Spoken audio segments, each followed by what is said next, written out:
IT కంపెనీలు వైజాగ్‌కే వస్తాయి, అమరావతికి రావు. కాబట్టి వైజాగ్‌నే కేంద్రంగా ఎంచుకుంటానని జగన్మోహన్ రెడ్డి చెప్పింది.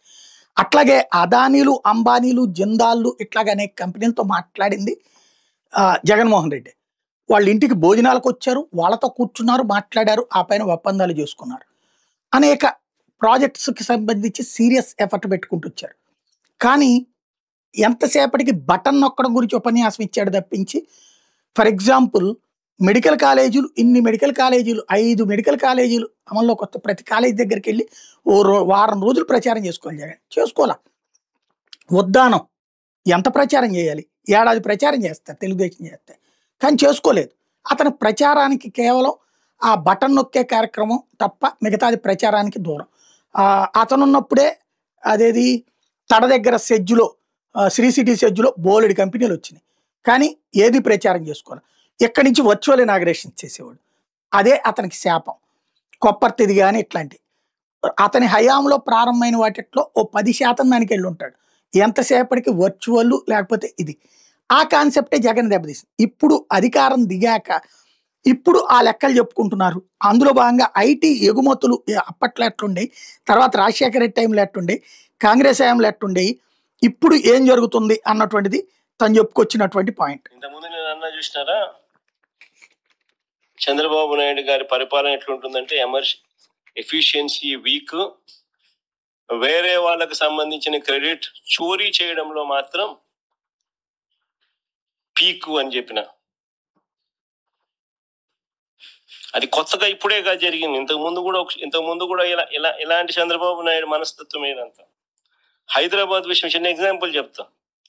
హైదరాబాద్ విషయంలో కూడా చంద్రబాబుది గతంలో ఇదే సేమ్ స్టోరీ. మీ అందరికీ గుర్తుంటుంది, మాదాపూర్లో సైబర్ టవర్స్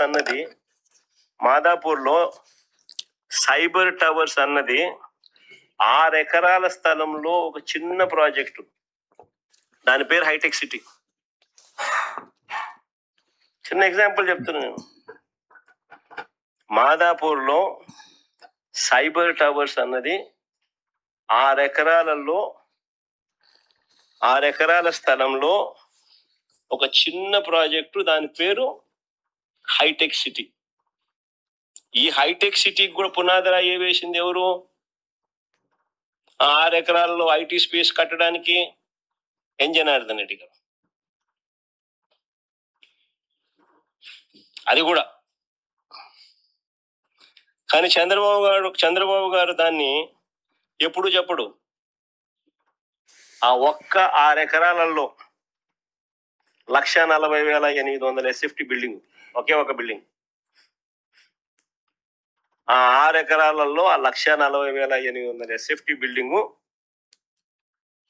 ఆ 6 ఎకరాల్లో తర్వాత జనార్దన్ రెడ్డి వెళ్ళిపోవడము, ఈయన ముఖ్యమంత్రి కావడము, దాని గవర్నమెంట్ రంగంలో చేయడానికి జనార్దన్ రెడ్డి శ్రీకారం చుడితే దాన్ని క్యాన్సిల్ చేసి ఈయన ప్రైవేట్కు దాన్ని ఇచ్చి, ఎల్ఎన్టీకి ప్రైవేట్కి వరకు ఇచ్చి అక్కడ 1,40,000 బిల్డింగ్ SFT బిల్డింగులు ఈయన కట్టించినాడు.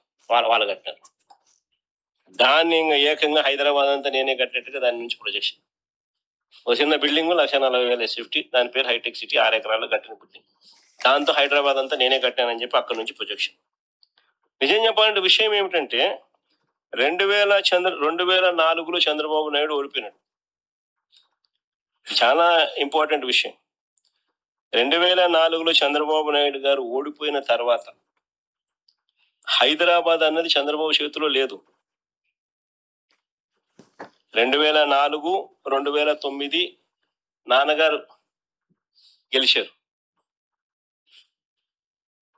2004లో చంద్రబాబు ఓడిపోయిన తర్వాత చంద్రబాబు నాయుడు ఖాయం చేతిలో హైదరాబాద్ లేదు. 2004 నుంచి 2009, 2009 నుంచి 2014 ఆ 10 ఏళ్ళు నాన్నగారు గెలిచిన పరిస్థితులు. తర్వాత మరో 2 సార్లు కేసీఆర్ గారు గెలిచారు. అంటే దాని అర్థం ఏకంగా 20 సంవత్సరాల పాటు చంద్రబాబు నాయుడు గారికి హైదరాబాద్కి ఎటువంటి సంబంధం లేదు. అయినా కూడా ఈ 20 ఏళ్లలో జరిగిన అభివృద్ధి అంతా అయింది అంటాడు చంద్రబాబు నాయుడు బిల్డప్. నిజంగా ఆశ్చర్యం చెప్తాను, కొన్ని కొన్ని విషయాలు చెప్తా.